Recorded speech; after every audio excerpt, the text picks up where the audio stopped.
अगर आपका भी नवा महीना स्टार्ट हो गया है तो आपको डिलीवरी की तैयारी कर लेनी चाहिए, क्योंकि डिलीवरी का दर्द अचानक शुरू होता है और कई बार जल्दबाजी में सामान घर पर छूट जाता है।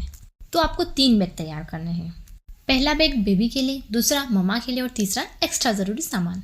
तो पहला बैग देखते हैं हम बेबी के लिए। सामान्य से स्कूल बैग या कोई छोटा बैग आप ले लीजिए। नंबर 1, 2 कॉटन के कपड़े, वो भी बड़े। जैसे ही बेबी डिलीवर होता है तो वो गीला रहता है, तो उसे पोंछने के लिए किसी हॉस्पिटल में सुविधा रहती है, कहीं नहीं रहती है तो आप रख लीजिए। नंबर 2, बेबी के लिए कॉटन के कपड़े। कपड़े आप तुरंत भी खरीद सकते हैं, लेकिन डायरेक्ट नए कपड़े पहनने से बच्चे को एलर्जी हो सकती है, इसलिए कपड़े पहले खरीद ले और उन्हें धोकर फिर यूज़ करें। तीसरा, गर्म कपड़े। मौसम के अनुसार स्वेटर, सॉक्स, टोपी, इन सब का आप सेट रख लीजिए। चौथा, कंबल।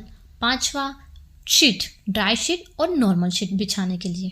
छठा, नेपी। अगर आपने कॉटन की नेपी बनवा रखी है तो 15 से 20 रख लीजिए, क्योंकि बेबी बार बार गीला करते हैं। नंबर 7, एक डायपर का पैकेट। अगर बार बार नेपी चेंज करने में दिक्कत आ रही है तो एक्स्ट्रा में डायपर भी रहना चाहिए। नंबर 8, रुई के टुकड़े।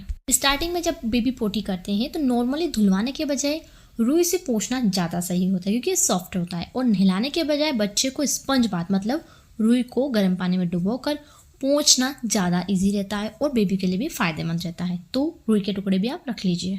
9, स्किन केयर किट। बेबी की स्किन सेंसिटिव होती है, इसलिए बड़ों का क्रीम या पाउडर आपको यूज़ नहीं करना है। ज़रूरत के हिसाब से आप बेबी केयर किट का ही सामान यूज़ करें। नंबर 10, कटोरी या छोटा चम्मच।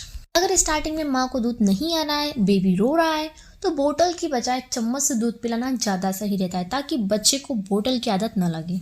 ये हो गया बेबी का सामान। अब हम दूसरा बैग लेते हैं मम्मा के लिए। मम्मा के लिए बैग थोड़ा आप बड़ा रख लीजिए। Number 1, document file. जरूरी कागज जैसे खून की जांच, सोनोग्राफी, आधार कार्ड, बैंक पासबुक और भी अदर डॉक्यूमेंट जैसे इंश्योरेंस, ये सब आप एक फाइल में रख लीजिए।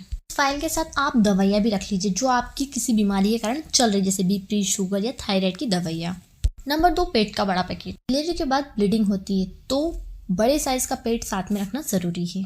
3, 2 जोड़ एक्स्ट्रा कंफर्टेबल कपड़े।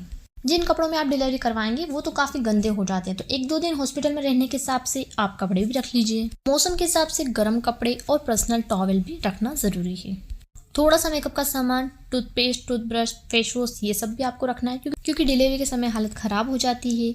तो जब आप हॉस्पिटल से घर आते हैं तो आजकल जो ट्रेंड चल रहा है वेलकम का, उसके लिए लुक मेंटेन रहना भी ज़रूरी है, तो थोड़ा सा मेकअप का सामान भी आप रख सकते हैं। मोबाइल चार्जर रखना बिल्कुल ना भूलें, क्योंकि ये मस्ट है आपके लिए। और अगर आपको इंटरटेनमेंट में म्यूजिक सुनने का शौक है तो ईयरबड्स वगैरह भी रख सकते हैं, क्योंकि हॉस्पिटल में 2 दिन में काफ़ी बोरियत हो जाती है। ये हो गया मम्मा का सामान। अब तीसरा बैग है हमारा एक्स्ट्रा सामान। उसमें आप पानी की बोतल, खाने का थोड़ा सा सामान जैसे बिस्किट या फिर फ्रूट्स रख सकते हैं। मम्मा थक जाती है तो थोड़ा खाने पीने का सामान रहता है तो हम खिला सकते हैं। अगर आपको हॉस्पिटल का सामान यूज़ करना पसंद नहीं है तो आप पर्सनल ब्लैंकेट, बेडशीट, ये सारी चीज़ें आप इस एक्स्ट्रा बैग में रख सकते हैं। आशा करते हैं वीडियो पसंद आए। प्लीज़ लाइक करें, चैनल को सब्सक्राइब कर लें।